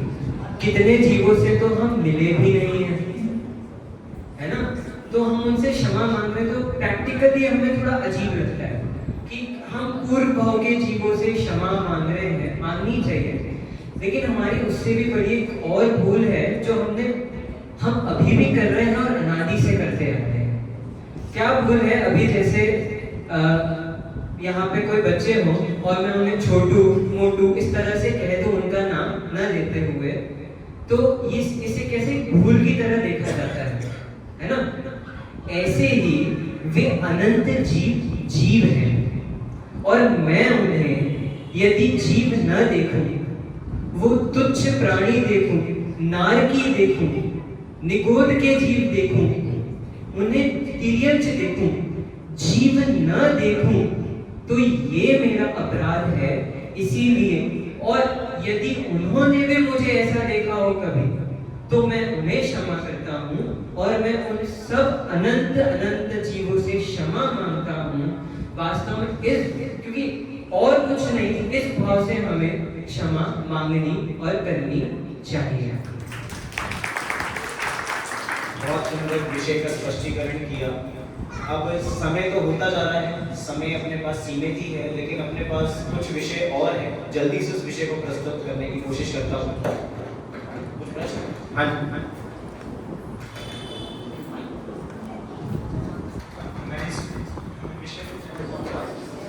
कि जितनी भी अभी तक चर्चा हुई है उसमें जो मुझे लगा है कि हमारा जो फोकस है वो इस बात पे रहा है कि पेट से कोई गलती हुई तो मैंने क्षमा मांगी, या किसी और ने मेरे प्रति गलती करी मैंने उसको क्षमा कर अभी तक जितना चला है। क्षमा की बात आती तब है जब हमें लगता है कि कोई अपराध हुआ है, और मुझे ऐसा लगता है कि जो अब तक नहीं आया अभी इस चर्चा में शायद, कि जो सबसे बड़ा अपराध हमने किया है तो दूसरों के प्रति नहीं किया, वो स्वयं अपने प्रति ही किया है। तो सबको क्षमा, सबसे क्षमा, ये बात भी बिल्कुल ठीक है, लेकिन अपने से क्षमा, कि अब तक जो मैंने गलतियां करी उससे मैं मलिन नहीं हुआ, तो ये अपने से क्षमा, और अपने को क्षमा कि आगे मैं गलतियां ना करूँ कि जो मेरे को ऐसे भटकना पड़े। तो ये भी एक मेरा नजरिया है कि इस पे हमें ही फोकस रखना चाहिए कि सबसे ज्यादा अपराध हमने अपने ही प्रति करा, दूसरों के प्रति कितना ही कर दिया हो, पूरे जीवन में 5 बार 10 बार किसके प्रति, लेकिन अपने प्रति हम रोज कर रहे हैं, लगातार कर रहे हैं, क्योंकि हम समझ ही नहीं पा रहे हैं कि हम क्या हैं। जिस दिन अपने को क्षमा कर दिया, अपने से क्षमा हो गई, उस दिन औरों के प्रति अपराध होना बंद हो जाएगा, औरों के द्वारा किया गया अपने प्रति जो व्यवहार है वो अपराध दिखना भी बंद हो जाएगा।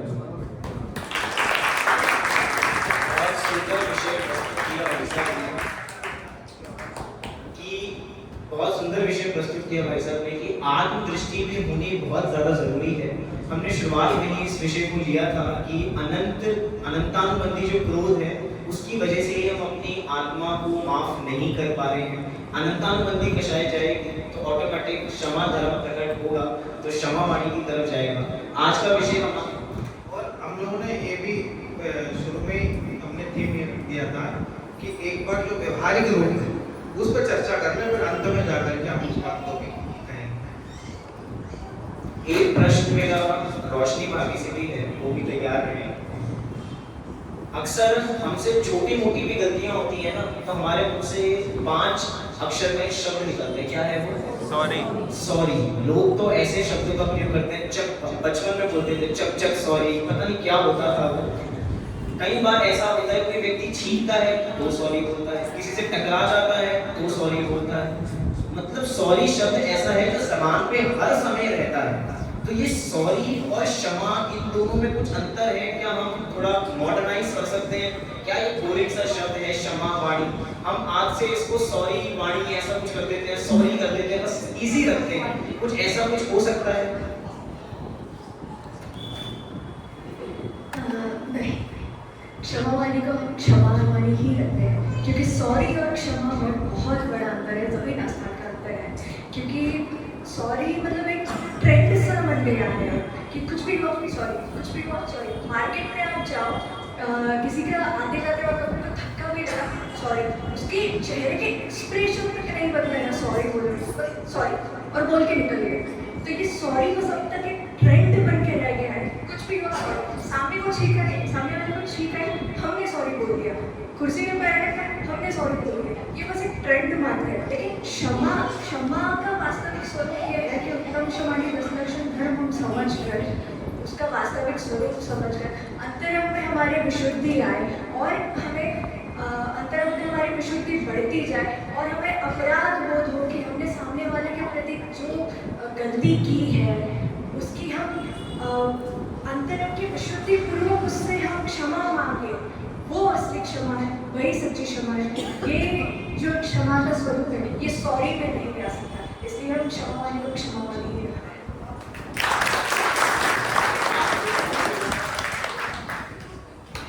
और उस सॉरी तो ऐसा हो गया, ये गाड़ी वाले ने एक को टकराया, उसने बोला सॉरी, फिर भी उसको घूरता रहा, बोला सॉरी तो बोल दिया ना, उसको ऐसा लगता सॉरी बोल के लाइसेंस मिल गया, मतलब सॉरी बोल करके निष्कलंक हो गया एकदम, ऐसी चीज बना दी उसको, तो ऐसे तो सॉरी का क्या मतलब? बहुत सुंदर। एक प्रांजल जी का भी प्रश्न है।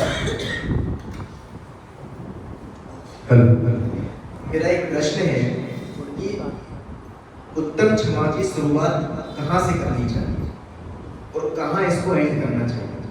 एंड की तो एक अलग बात है, शुरुआत कहाँ से करनी चाहिए बताएगा कौन? हम अभी जैसा कि भाई साहब ने शुरुआत ही यहाँ से करी थी 12 बजे और हमने मैसेज चालू। अब यही सोचते सबसे पहले कहाँ किसको करें, इस ग्रुप में करें, इस ग्रुप में करें, तो जो मिलता है मेरे साथ करना चालू करते हैं। ये तो ब्रॉडकास्ट कर देते हैं, तो कहाँ से चालू करनी चाहिए?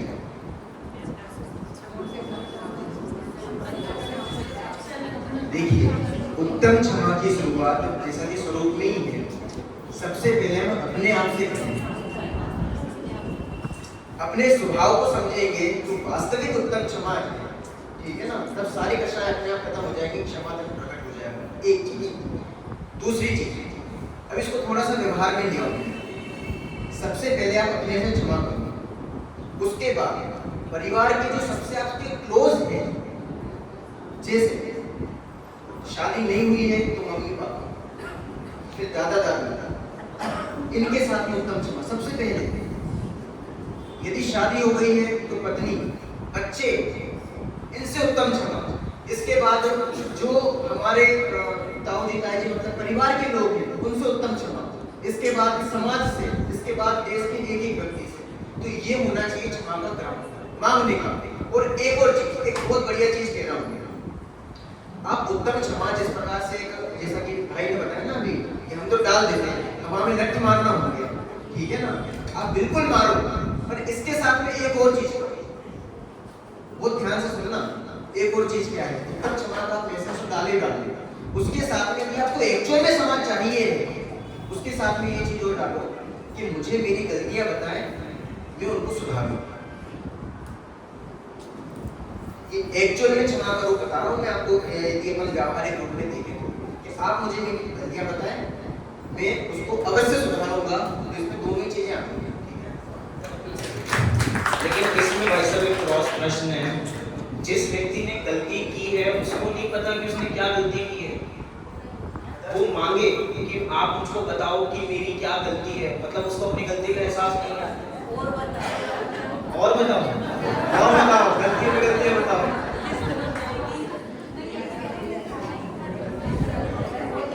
चलिए वो बात तो एक अलग है। एक छोटी सी बात मैं आपको बताता हूँ। इतिहास में 2 युद्ध हुए, मतलब 2 बड़ी घटनाएं हुई हैं। तो 2 घटनाएं हम देखते हैं, एक हुई है रामायण की और एक हुई है महाभारत की। ये दोनों ही घटनाएं नहीं होती अगर लोगों ने उत्तम क्षमा को अपनाया होता। रामायण क्यों घटी? भैया ये है ना, शिवाजी महाराज होता है, तुम बोलोगे ये घटनाएं नहीं हुई होती तो क्या बोलेंगे? ये अभी तबियत लेकिन इतनी, भाई साहब ने तो सारे उत्तर एक पंक्ति से कंप्लीट कर दिए, लेकिन मैं अपनी बात को कंप्लीट करता हूँ। रामायण घटना क्यों घटी थी? रावण ने सीता का हरण सूर्पणखा की नाक लक्ष्मण जी ने काटी थी, इसकी वजह से उनको क्रोध आया। मतलब रामायण घटी एक क्रोध के कारण। अगर उनको क्रोध नहीं आता तो सीता जी का हरण नहीं होता, राम रावण का युद्ध नहीं होता। तो एक घटना तो इतिहास में ऐसी घटी। और महाभारत की घटना क्यों घटी? 5 पांडव और कौरवों के बीच में लड़ाई थी। अंत में ये कहा गया कि मैं आपको एक सुई, मतलब कौरवों ने कहा कि मैं एक सुई के बराबर भी जमीन नहीं दूंगा। मतलब अगर रामायण घटना घटी थी तो क्रोध के कारण घटी थी, और जो महाभारत घटना घटी थी वो बैर के कारण घटी। आपने दादा का कभी उत्तम क्षमा का प्रवचन सुना हो तो कहते हैं कि क्रोध का ही बुरा रूप बैर है। कितनी प्लानिंग प्लॉटिंग कौरवों ने की होगी पांडवों को हराने के लिए। तो इतिहास की 2 बड़ी घटनाएं नहीं होती अगर हम उत्तम क्षमा को अपनाते। लेकिन जैसे ही बता दिया कि भवितव्यता दुर्निवार है, अगर हमें अपनी भवितव्यता को सही रखना हो, वो तो जो होनी है वैसे ही होगी। लेकिन उत्तम क्षमा को अपनाकर हम अपने जीवन को बहुत सरल और हल्का बना सकते हैं। अब कुछ भाई साहब भी अपनी बात प्रस्तुत करिए। ये तो जो हुए उसकी बात करती हूँ। अब घर घर में समाज में जो महाभारत रामायण हो रहे हैं, जो हो गए उसकी बात कर दो। जो हो रहे हैं रोज रामायण महाभारत हो रहे हैं, उसका कारण क्या है? उसका कारण भी वही है जो संभव ने बताया। एक बात बस 1 मिनट में बता, जीव का स्वभाव क्या है? जीव का स्वभाव क्या है? जानना देखना। और हम सब क्या है? जीव। हमारा स्वभाव क्या है? जानना देखना। समस्या कहाँ? देखना छोड़ के जो जानने में आया उसमें राग किया, और जिससे राग किया उसी से किसी और ने राग किया तो उसके प्रति द्वेष किया, और जो जानने में आया उसके प्रति किसी को अनिष्ट मान लिया तो उसके प्रति द्वेष किया। तो जिससे द्वेष करते हैं क्षमा उसी से मांगते हैं, तो क्षमा मांगने की जरूरत क्यों पड़ी? स्वभाव का उल्लंघन किया। अगर जानते देखते रूप रहते तो फिर क्षमा मांगने की जरूरत नहीं पड़ती। तो स्वभाव का उल्लंघन ही क्षमा मांगने की जरूरत लाने में कारण है। और जैसे ही स्वभाव का उल्लंघन नहीं होगा, जानते देखते रहेंगे, तो फिर क्षमा मांगने की जरूरत नहीं पड़ेगी। असली बात है, एक बार सब आंखें बंद करो, एकदम कमर सीधी, आखिर आंखें बंद, संभव आंखें बंद, अरेंज आंखें बंद, बिल्कुल आंखें बंद करो सब लोग।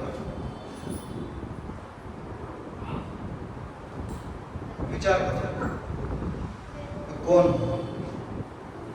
मेरा स्वरूप क्या है? जानना देखना मेरा स्वरूप है। अपना काम छोड़कर जो मेरे जानने में आया, किसी से राग किया, किसी से द्वेष किया, और ये आज की बात नहीं है, अनादिकाल से यही काम करते हुए, और इस काम में इतना रच पचड़ गया हूं कि 2 मिनट भी मेरी आंखें बंद नहीं होती। बीच बीच में खोल के देखता हूं क्या हो रहा है।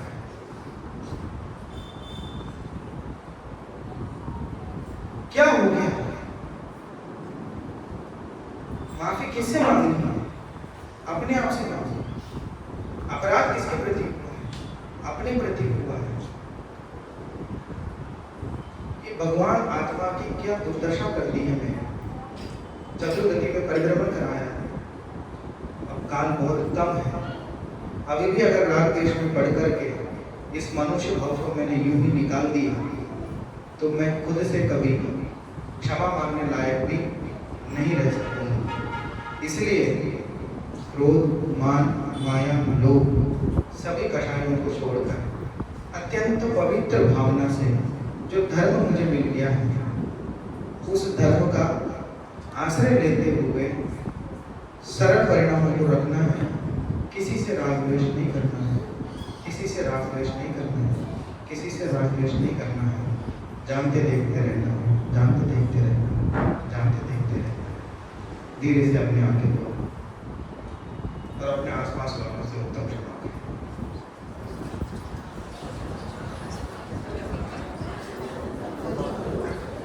बस यही स्वभाव रूप आप रहे तो सारी समस्याओं का समाधान हो जाएगा। ठीक है। जड़ चेतन की सब परिणति प्रभु अपने अपने में होती है। अनुकूल कहे प्रतिकूल कहे, यह झूठी मन की वृत्ति है। प्रतिकूल संयोगों में क्रोधित होकर संसार बढ़ाया है। संतप्त हृदय प्रभु चंदन सम शीतलता पाने आया है। ऐसी शीतलता हम सबको प्राप्त हो, इसी भावना से इस परिचर्चा को यही पूर्ण करते हैं। तुमने बहुत प्रश्न मुझसे पूछे, एक प्रश्न तुमसे पूछता हूँ, ये एक कार्यक्रम करने का सोचा कैसे तुमने? अच्छा, मुझे आप सबको फंसाना, आपको मुझे नहीं फंसाना, मेरे फंसाने के लिए बुलाया था आप लोगों को। एक कार्यक्रम होना ही चाहिए। क्या है और सबों के लिए जोरदार तालियां। पूरे कार्यक्रम को आयोजन किया है।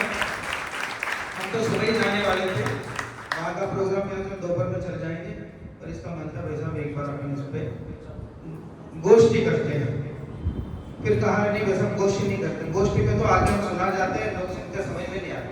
परिचर्चा करते हैं, जैसे स्मारक में हम करते हैं, तो चर्चा करेंगे तो ज्यादा आनंद आएगा। अगर आपको आनंद आया है तो जरूर जोरदार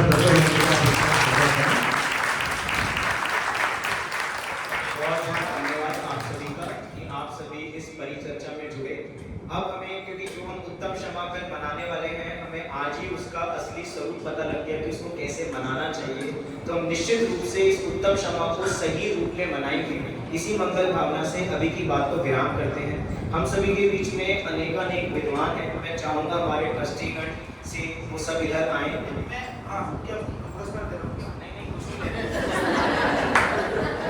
आप लोगों ने हमें बहुत पुरस्कार दिए हैं, हम आपको कोई पुरस्कार नहीं दे सकते। आपने हमें ज्ञान का पुरस्कार दिया है, 10 दिन ज्ञान की वर्षा की है, इससे बड़ा और क्या पुरस्कार होगा? हम आपको कोई पुरस्कार नहीं देंगे।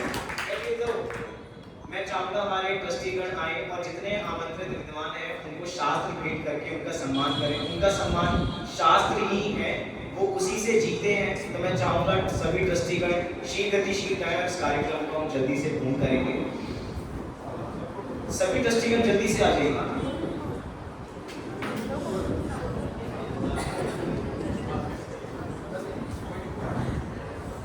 मनीष अंकल, पूनम अंकल, नरेंद्र राव जी, नरेंद्र जी, सब आ जाइए। मैं सबको व्यक्तिगत ना बुला सकूं तो उसके लिए उत्तम क्षमा, लेकिन सबको अगर आपको विद्वानों की चर्चा अच्छी लगी तो आप जोरदार तालियां सबके लिए बजा सकते हैं।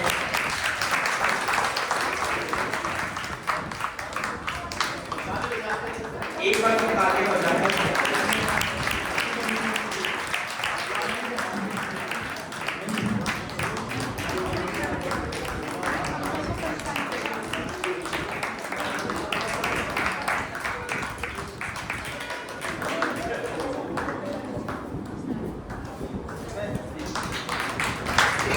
एक बार मैं सामान्य परिचय सबका करा दूं। इसका मैंने कराया था, ये नमन है, इधर मानसरोवर पार्क में इनका घर है, पूरा परिवार इनका आता है। इसका बड़ा भाई भी हमारे स्मारक से शास्त्री बन रहा है और इतना बढ़िया विद्यार्थी है कि 3 साल बाद जरूर आपको इस पर गर्व होगा। ऐसा विद्यार्थी है, बहुत अच्छा विद्यार्थी। और ये पंडित प्रांजल जी शास्त्री, पंडित सुनील जी शास्त्री प्रतापगढ़ वाले हैं, हमारे विद्यालय के शास्त्री हैं। उनने शास्त्री किया और अपने पुत्र प्रांजल को भी उन्होंने शास्त्री किया, दूसरी पीढ़ी का शास्त्री किया। और यूज नाम की एक संस्था है, बहुत बड़ा काम करने जा रही है। उस काम में ये सीईओ बने हैं और बहुत सरल स्वभावी हैं। अब मैं चलो मैं इनके घर में पिछले दिनों में एक घटना हो गई थी, चोरी हो गई थी।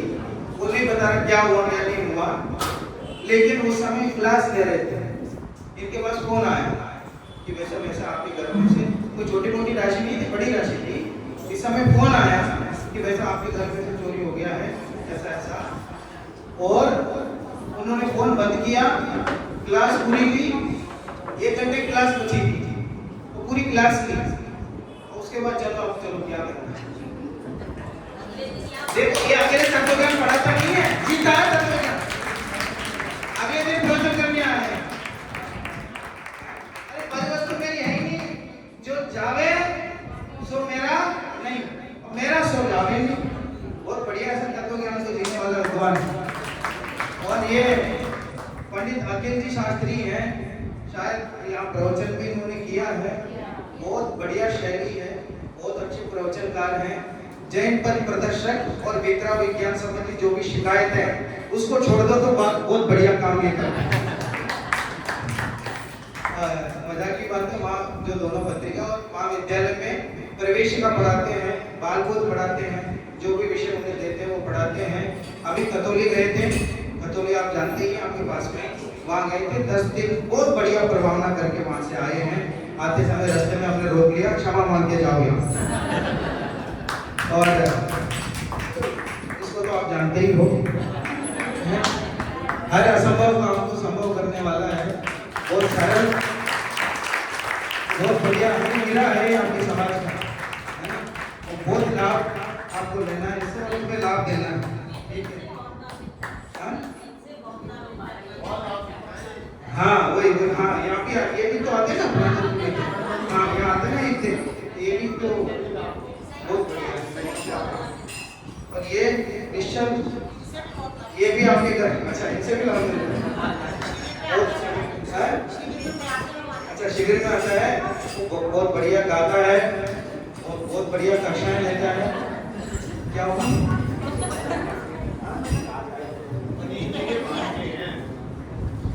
जानते हैं ना आप तो सब। देखो आप जानते हैं तो मैं नहीं जानता, तो आपको सुननी पड़ेगी इस बात को, ठीक है? क्या पता कोई नई बात आ जाए, ठीक है? बुराई तो नहीं करूँगा, चिंता मत कर। तो ये है तो बहुत बढ़िया, अध्ययन भी बहुत अच्छा से रहा है और आप जानते हैं तो और बढ़िया रहेगा। और इसकी तरफ से मैं वादा कर रहा हूँ और ज़्यादा लाभ आपको यहाँ आपके माध्यम से मिलेगा। और संयम खेरागढ़, पंडित अभय जी शास्त्री खेरागढ़ वालों का नाम सुना होगा। जैन धर्म की कहानियों के कितने भाग निकाल दिए भाई? 30 भाग उन्होंने प्रकाशित किए हैं। और 31वां भाग इसलिए नहीं पढ़ रहा कि कहानियां बची नहीं है, काम चालू है। जितनी कहानियां थी सब उन्होंने छाप दिया। बहुत बड़ा काम हो रहा है जैन युवा फेडरेशन की तरफ से। और इनके पिताजी भी शास्त्री और दूसरी पीढ़ी का शास्त्री है ये। यहाँ रह करके मणिपाल यूनिवर्सिटी में अमेठी में मनोविज्ञान विषय से यहाँ पढ़ रहे हैं। बहुत अच्छे विद्यार्थी हैं। ये जैसा विषय है समझो वैसे ही हर चीज में कलाकार आदमी, बहुत बढ़िया है।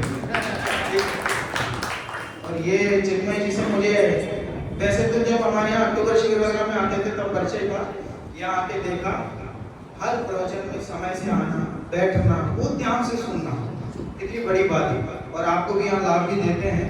कोटा से शास्त्री हैं, बहुत अच्छा अध्ययनार्थी हैं, डेली आते हैं। हाँ वो डेली आते हैं। तो किसी की अनुपस्थिति हो पंडित जी की तो ये बात है। अरे क्या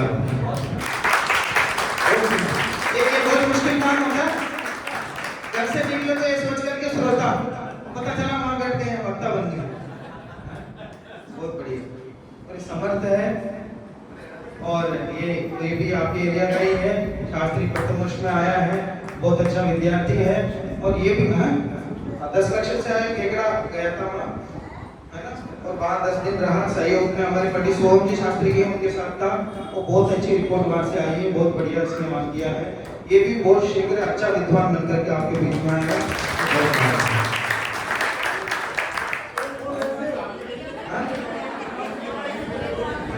इनसे तो उत्तम क्षमा कहते हैं, बस परिचय नहीं दिया इसलिए उत्तम। जिन्होंने सबका परिचय दिया, उन सबका परिचय हमें कल विस्तार से मिला ही था। आपकी कर्तव्य ध्वनि बता सकती है।